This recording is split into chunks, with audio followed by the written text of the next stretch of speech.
Denounce the Proud Boys, and do it now. Let's ask a man with a reputation for great smarts and at one time great truth about Trump. Republican Senator Ted Cruz, Texas, out with a new book, One Vote Away, How a Single Supreme Court Seat Can Change History. Senator Cruz, welcome. I finally got a way for you to talk to me instead of tweeting about me. Give you a chance to sell your book. Welcome. Well, Chris, good evening. Good to be with you. The book, the central thought, one vote, one seat, one judge, can make a big difference. So can one voice speaking truth to power, especially when it resonates like your own. Will you be that voice? Will you say playing nice with the Proud Boys is wrong? Well, listen, I've condemned the Proud Boys long ago. I think white supremacists, Klansmen, Nazis are ignorant, bigoted morons.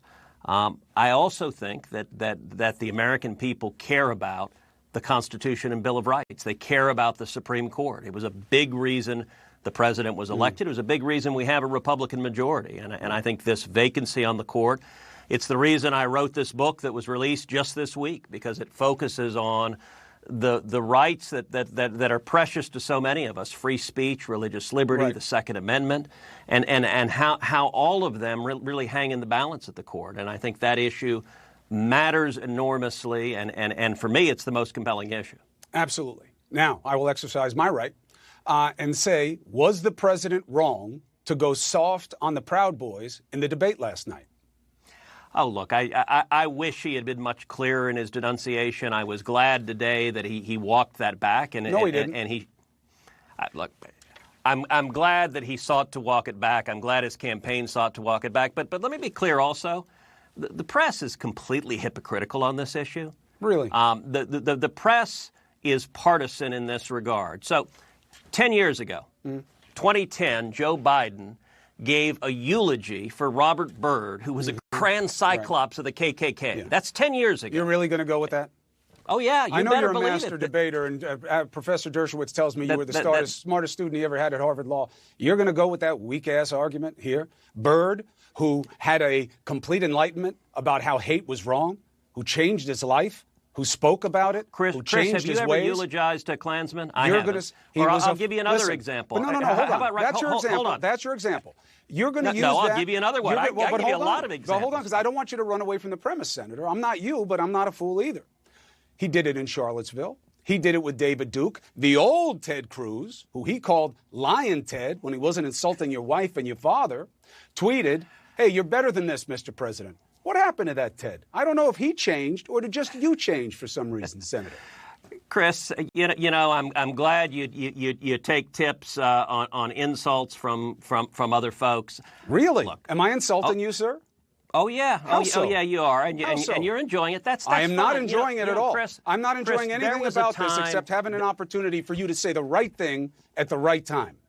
Chris, there was a time when CNN actually cared about being journalistic and talking about facts. Donald Trump broke you guys. I mean, you're just your entire show, your entire network now is just how much you hate Trump. And really? You know what? I think a lot of people are interested in, you said in your opening, it was very interesting, you said the president didn't say anything positive about the country. Well, I thought the most important moment in the debate last night was when the president made very clear that Joe Biden's policy agenda is shutting down the country, shutting down small businesses, and shutting down schools.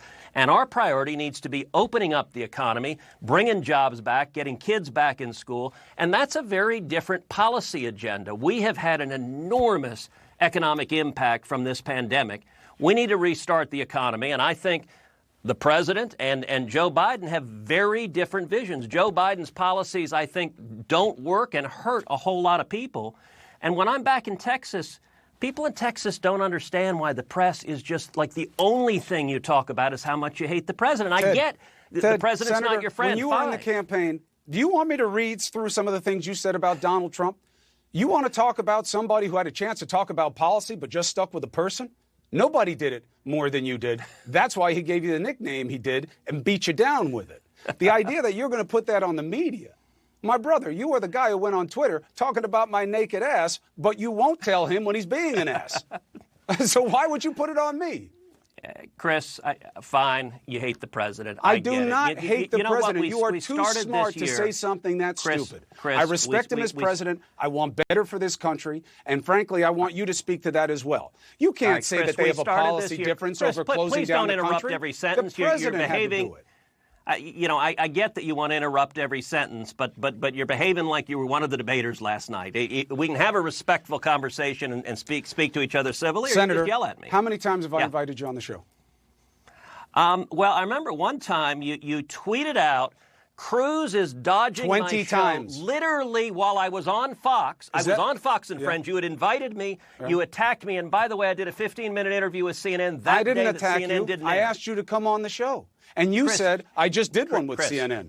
Every show is different. You literally put me on the screen and said, Ted is afraid to come on. And you invited me while I was on Fox. I mean, it was, look. 20 times I've invited you. Let's actually talk about substance. 20 times. Your list, Chris. You're here right now because I want to give you a chance to speak. Chris, I'm here right now, so let's actually talk about Good. substance. Why do I care? And let's because talk last night you say the most important thing was when he talked about the timing of who shut down the economy and when, which was always not the timing. Which was his what choice. The solution is right now, 51 million Americans have lost their job. Right. They want to go back to work. Small businesses want to open up. Restaurants want to open up. They should. Movie theaters want to open up. They should. People want to be able to provide for their families. They should. Moms want their kids to go back to school. Yes. And dads Joe too. Biden and the Democrats dads too. are dads responsible care about for their the kids in shutdowns. school. Not just moms. Dads care too. And you know why it can't happen? And you know why it was wrong for him to tell your governor he was doing the right thing when he wasn't? And he had to learn the hard way? Same in Georgia, same in Florida. Testing, Ted. Testing. Look, testing, Ted. I am a huge proponent of testing. But the federal government but has let's not be been, and the president clear. has slow-walked it, sir. Go ahead. Chris, I get that your show wants to attack Texas and Florida and Georgia because they have Republican governors. We have also had much, much lower death rates than many other parts of the country. And it's political, the attacks you're making. I think what we should be focused on, yes, testing. I'm a big proponent of testing. We need to do more testing. Right. Why don't we? We need people to go back to work. Why don't we? Why don't we do the testing so people can go back to work? Why don't we do the testing so kids can go to school? Well, I'll tell you, I've introduced actually legislation in the Senate to create a tax credit for employers to test their employees on a weekly basis. Why haven't you guys voted on it? Well, the Democrats are blocking voting on everything. They've filibustered legislation multiple times. I don't think either Pelosi or Schumer actually want anything to pass. Did they read Green Eggs and Ham? By the way, have they tried that one yet or no? They're saving that for you. Yeah, Chris, right? Do you actually want to talk substance? Or we are just talking insult? Substance. I just like to call out the hypocrisy when it's there because the audience heads stay on straight that way. Because they're not like, wait, this is the Green Eggs and Ham guy. Is he talking about filibustering? That's what this show is. But I have to tell you, to cheapen it by saying, I want to take political shots about COVID. I had it. My wife had it. My kid had it. I network with people all over this country who are still suffering with it. I hate that kids aren't in school, or your staff should have told you. I talk about it every night. It couldn't be less political for me. I don't want people to get sick. Chris, and if they tested more, Ted, they'd be better. Governors. And let me say something. There is something disgusting that Democrats are doing, that Joe Biden does, and that you do, which is you try to blame the people who've lost their lives on your political enemies. And that's just not right. It's not right at all. I'm saying that when you hear 200,000 people die, you don't say it is what it is.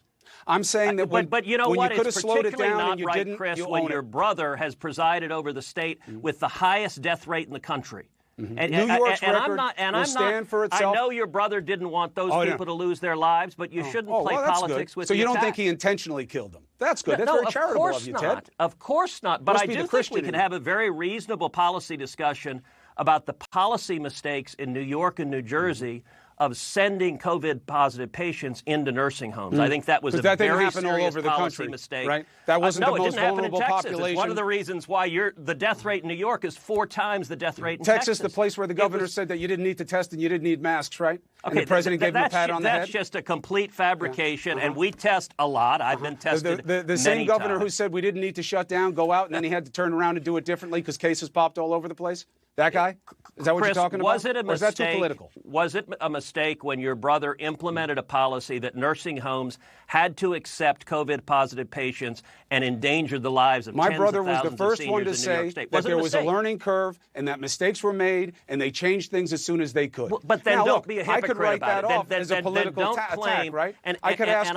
I could ask you questions about only things that have to do with your family, but I'm not going to do that because the general propositions Chris, I'm matter actually more. talking about public policy that was a serious mistake. And